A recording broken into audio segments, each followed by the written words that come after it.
All right, we had a emergency call, backed up pump station at a vacation rental. It was a mess. Opened the lid, found it was full of all kinds of junk. Pulled out the shop vac, started wet backing it out, trying to break the clog up. Seems like that pipe's way too close to the inlet. It's just clogging everything up there. Shop vac does a trick. We get it flowing, pump kicks on. Try to shop back out as much as possible. Keep it rolling.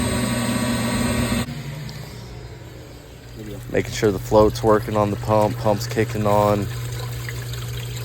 Try to get it cleaned out as much as we could. Gonna have to come back and probably move that pump back a little bit, give it a little bit more room.